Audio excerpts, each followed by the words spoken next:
విజయనగరానికి నారాయణ కుటుంబానికి విడదీయని అనుబంధం ఉన్నది. వాళ్ళు అనేక దేవస్థానాలకు చైర్మన్గా వ్యవహరించడం కాకుండా ఆంధ్రప్రదేశ్లోని అయోధ్యగా గుర్తింపు పొందినటువంటి రామనారాయణ ప్రాజెక్టు దాన్ని నిర్వహిస్తున్నారు. గారికి అలాగే వేదిక మీద ఉన్న మన ఎమ్మెల్యే గారికి ఆదిత్య గజపతి రాజు గారికి, ఎమ్మెల్సీ కాళీ శ్రీనివాస నాయుడు గారికి, అందరికీ పెద్దలందరికీ కూడా నమస్కారం. ఈ మన పివిజి రాజు గారి 101వ జయంతి సందర్భంగా ఈ సమావేశం ఏర్పాటు చేయడం, సన్మాన గ్రహీతల్ని ఎంచుకోవడం అనేది, అందులో నన్ను కూడా పిలవడం నేను ఎంతో అదృష్టంగా భావిస్తున్నాను.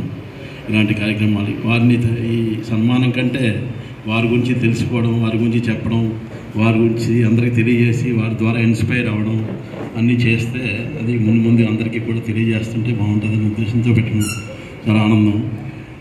ఆ మహారాజు గారు తాతగారు అసలు ఆలోచన ధోరణి చూస్తుంటే ఇప్పుడు ఈ రోజుకి కూడా అలాంటి ఆలోచన ధోరణి ఎవరికి రాదు.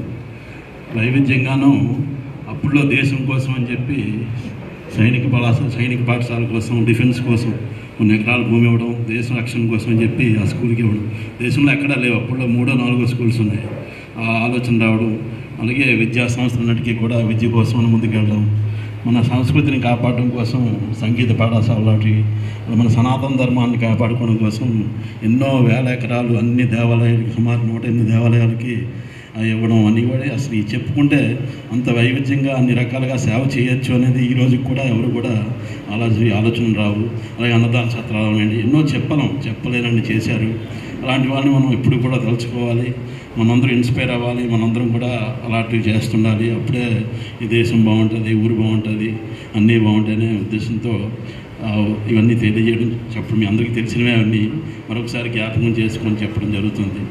ముందు కూడా అలాంటి మంచి కార్యక్రమాలు ఏం చేసినా కూడా మా సహకారం ఎప్పుడు ఉంటుందని బాబుజీ గారు తెలియజేస్తారు. జై శ్రీ.